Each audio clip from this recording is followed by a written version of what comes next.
Umiyak kaya, Kimi? Sobrang lungkot at namumugto ang mga mata. Fanny, nababahala.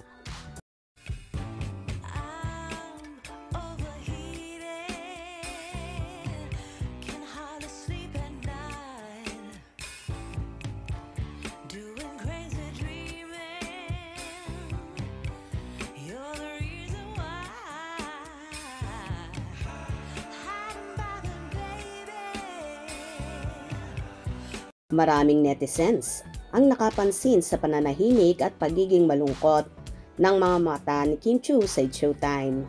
Post ng isang kilalang ALT account sa social media platform na X. Kimi, hindi ikaw yan. I know the feeling right there. Love you, Kimi. Nakakuha ng maraming views at engagement ang nasabing post. You could see in her eyes. Namumugto.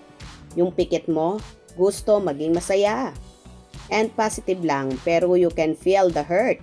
And as a fan, we are hurting too. We love you, Kimi and Paolo. Say ng isa sa mga fan na nag-reply sa nasabing post. Not the usual Kimi na napapanood natin sa TV. Medyo di ko siya masyado maramdaman today. Ok lang yan. Kakaumpisa pa lang naman ng taon. Dami pang chances at opportunities. Hugs, Kimi. Say naman ang isang ex-user. Ang tahimik ni Kimi, hindi siya nakikipagsabayan sa banter ngayon. Yung pagiging masaya niya, kitang-kita na pilit. Pansin ng isa pang netizen. 2 days ng ganyan si Kim. Ang tahimik niya, pinipilit niyang maging masaya. Pero her eyes speak differently. Reply pa ng isang fan na may kasamang crying emoji. Hula nga ng mga netizen ay may kinalaman ito sa muling pag-move ng playdate ng unang pelikula nila ni Paolo Avellino na My Love Will Make You Disappear. Unang playdate dapat ng pelikula ay noong October last year pa, pero na-move nga ito ng February 12 at ngayon nga ay March 26 na. Maraming fans ang nalungkot din at nagsabing mas bagay na buwan na mga puso ang nasabing Kim Pao movie. Well, ibang-ibang chinita princess nga ang makikita sa TV ngayon na kung noon ay very makulit, very positive lang, palagi ang peg. But now, kakikitaan mo talaga ang dalaga ng lungkot. Di siya gaanong nakikijive sa kanyang mga kasamahan at halatang pilit lang ang mga ginagawa niya.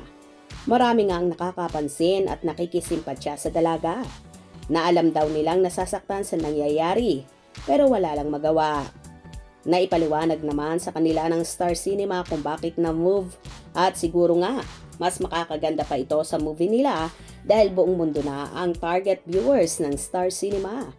Kaya good vibes na lang sa Kim Pao, good luck sa movie at atin na lang suportahan ang dalawa para na rin maging matagumpay ang kauna-unahan nilang pelikula. Kaya please, join force na po ang mga Kim Pao Ladya para na rin sa Kim Pao at para mas marami pa rin ang makinabang at makakanood ng naturang movie. Thanks po sa malawak na pangunawa at sa hindi pagbitaw sa Kim Pao. Thanks sa love at suportang ibinibigay nyo kina Kim at Paolo. God bless you all. Hope you enjoyed. Please subscribe for more info.